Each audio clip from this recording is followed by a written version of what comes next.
1962 के बाद में हिंदुस्तान की राजनीति में पहला अवसर है जब भारतीय जनता पार्टी के बड़े दल को लगातार तीसरी बार सत्ता मिली है। केंद्र में नरेंद्र मोदी जी का यशस्वी कार्यकाल तीसरी बार के लिए है। देश की जनता उनके साथ में है। संख्या के मामले में हम लोग जरूर कुछ पीछे रहे हैं, लेकिन देश की जनता आज भी नरेंद्र मोदी जी के विश्वास के साथ में खड़ी है, उनके नेतृत्व के साथ में खड़ी है।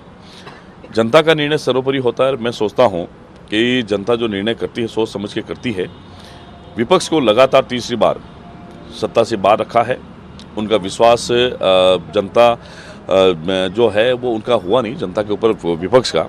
नरेंद्र मोदी तीसरी बार सरकार में हैं, प्रधानमंत्री बने हैं, लेकिन जब भी कभी सरकार बनती है, बिगड़ती है, निर्णय होते हैं, हारने वाली जो पार्टियां होती हैं, कोई भी दल हो चाहे, वो उसका जो ठीकरा है कहीं की ऐसी संस्थाओं के ऊपर फोड़ती है, चाहे वो ईवीएम का हो, चाहे ईडी का हो, चाहे सीबीआई का हो, किसी का भी हो, मशीनरी का दुरुपयोग लगाने का वो करती है। लेकिन मेरा इतना मानना है कि अगर ईवीएम के अंदर गड़बड़ी होती तो हो सकता है कि हम लोग 300 प्लस हो जाते, 350 हो जाते। हाँ, 2014 में जब कांग्रेस सरकार गई थी तब सत्ता में वो थे, दुरुपयोग क्या उन्होंने किया था या नहीं किया था, तो ऐसा होता नहीं कभी है। जनता का निर्णय सर्वोपरि होता है। कहीं न कहीं उनको हार जो है, राहुल गांधी के लॉन्चिंग की दर्जनों बार उन्होंने लॉन्चिंग करने का प्रयास किया, लेकिन असफल रहे।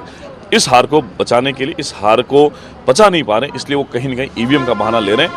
देश की राजनीति में नरेंद्र मोदी सबसे बड़े नेता हैं, सबसे बड़े विश्वसनीय नेता हैं, वैश्विक नेता हैं।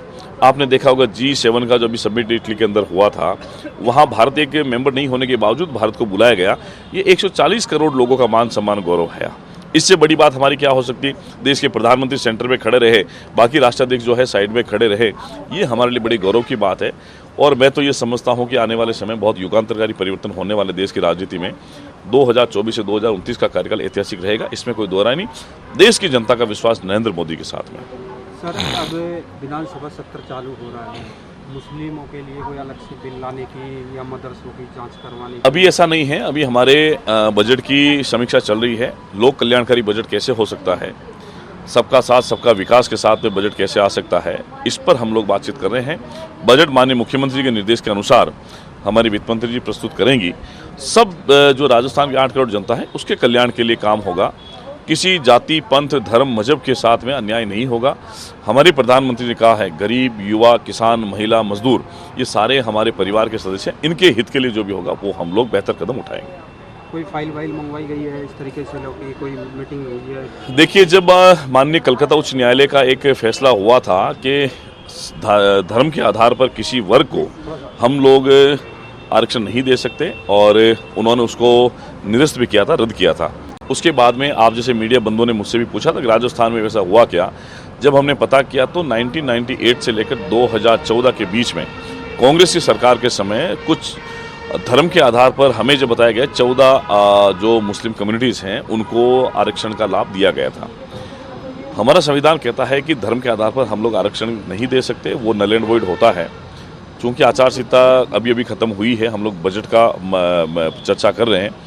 फाइल मंगवाई है हमने, फाइल अभी आने वाली है। फाइल में देखेंगे नोटिफिकेशन किस आधार पर हुआ, संविधान के अनुसार हुआ है, संविधान के खिलाफ हुआ है। उसके बाद में माननीय मुख्यमंत्री के स्तर तक उच्च अधिकारियों के साथ बैठकर मंथन करेंगे, जो भी संविधान के हित में होगा वो फैसला करेंगे।